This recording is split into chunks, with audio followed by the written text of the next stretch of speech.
मच्छर, ततैये और मधुमक्खियां।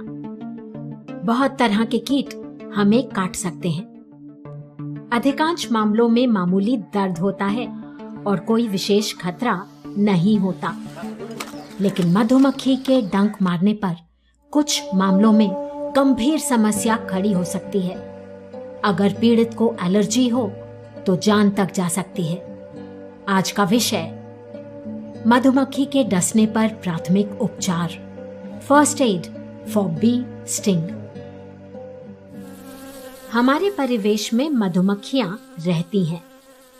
आसपास पेड़ों पर उनके छत्तों का होना आम बात है। वैसे तो मधुमक्खियां हमें डसती नहीं, लेकिन अगर उन्हें खतरे का आभास हो तो वो डंक मार सकती हैं और ये कष्टदायक होता है। मधुमक्खी का डंक होता है।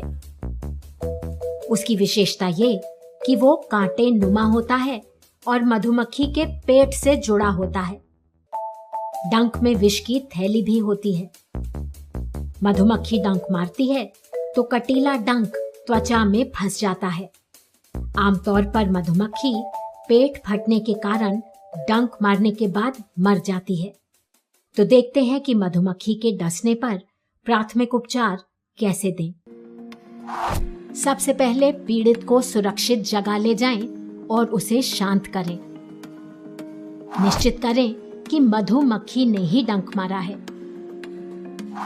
मधुमक्खी के काटने पर बहुत दर्द होता है, लेकिन आप घबराए बिना डंक की जगह का निरीक्षण करें।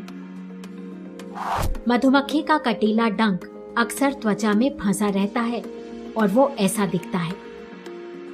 इसीलिए ध्यान से देखें कि डंक अंदर है या नहीं। अगर है तो सबसे पहले और तुरंत उसे निकालना जरूरी। डंक को नोचकर, खरोचकर या दबाकर निकालने की कोशिश नहीं करें। ना ही उसे चिमटी से पकड़कर खींचने की कोशिश करें। ये सब करने से विष की ज्यादा मात्रा अंदर जा सकती है और दर्द और भी बढ़ सकता है। डंक निकालने के लिए आप प्लास्टिक का कार्ड जैसे एटीएम का कार्ड या ड्राइविंग लाइसेंस, अपने अंगूठे का नाखून या फिर चाकू का बिना धार वाला खुट्टल हिस्सा भी प्रयोग कर सकते हैं। आप जिस भी चीज का प्रयोग कर रहे हो उसे इस तरह तिरछा पकड़ें कोन पर और फिर डंक को सावधानी से बाहर धकेल कर निकाल दें। डंक निकालने के बाद जहां काटा है उस हिस्से को साबुन और पानी से धो दें। अगर दर्द बहुत ज्यादा है और सूजन आ रही है तो ठंडा सेक दें।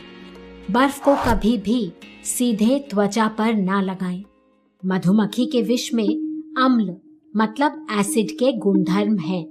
इसलिए प्राथमिक उपचार में दर्द और जलन से राहत के लिए मीठे सोडे में थोड़ा पानी डालकर एक गाढ़ा लेप बनाएं। इसे डंक के स्थान पर लगाएं। राहत ना मिले तो 15 मिनट बाद दोबारा लगाएं। इसके बाद जल्दी से जल्दी डॉक्टर की सलाह से दर्द या एलर्जी से बचने के लिए दवा दी जा सकती है। कोई भी दवा डॉक्टर से पूछे बिना आप स्वयं नहीं दें।